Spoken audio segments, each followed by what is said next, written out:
I want you to listen to that part where Sherri Shepherd is exploding into an avalanche of endless emotions while trying to explain what Tyra Banks had to do to ensure that her show, America's Next Top Model, stayed afloat. The fact that she was black and also a woman. And then I'm going to give you my final reaction to it. Let's go.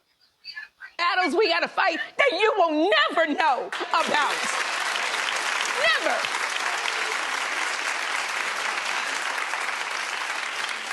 To keep a show on the air, there are things that we have to do that people will tell us, if you want to stay on the air, this is what you got to do. And we got to weigh the options. And sometimes we make bad decisions and we look up and we go, in hindsight, maybe I should not have done it. But I just want to open the door and give a platform to people who look like me.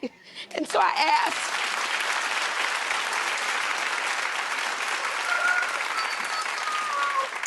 Yeah, man, that was emotionally, it was, it was a whole splash of different emotions from rage, sadness to anger.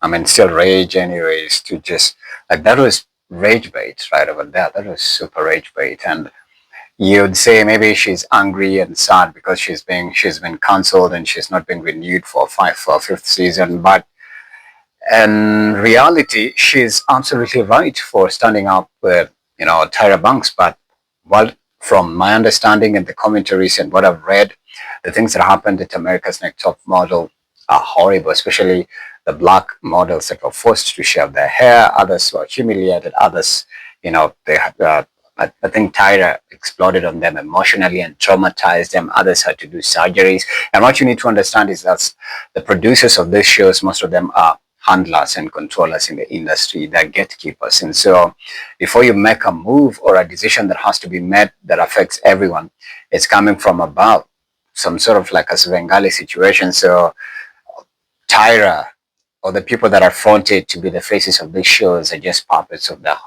handlers and controllers. And so they project the nastiness that has been projected on them. So they just, it end up becoming a conduit virus kind of a situation. But also keeping our talk show in the United States, I have to applaud, Sherri and any other black folk who has a talk show or a show with their name on it in the mainstream industry, especially media industry in the United States. Shout out to Karama Brown. She's a man, but he has a talk show that appeals to black folk. Tamron Hall, she's a legendary, iconic broadcaster.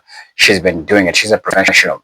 She's still on the airwaves. And Sherri, maybe now the Jennifer Hudson show that has just been renewed for, fifth season. They're saying it's going to end until 2027.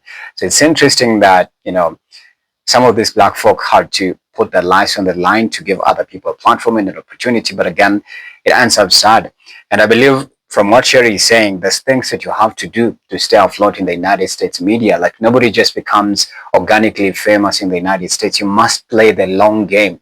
And the long game meaning you must be loyal to the controllers and handlers of the talk show space, because they specifically pick or handpick different talents and personalities.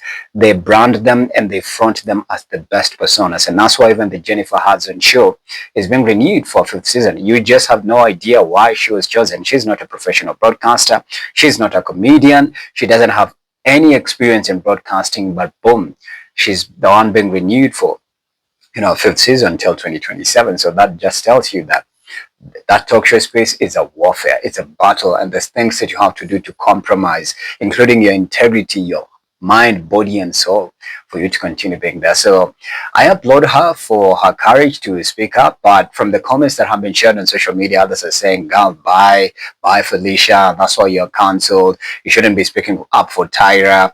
But I understand as well, Naomi Campbell is not a saint either, and neither are you a saint. Everybody has a past. Every saint was once a sinner. So who am I to judge? But in the talk show space and in the gender setting space, especially with the media, which is a very core ingredient in terms of, pushing and advocating for specific, I'd say, narratives, it plays a huge and a pertinent role in ensuring that, some certain things or facets are adhered to in society. All I can say is I wish them both good luck and all the best.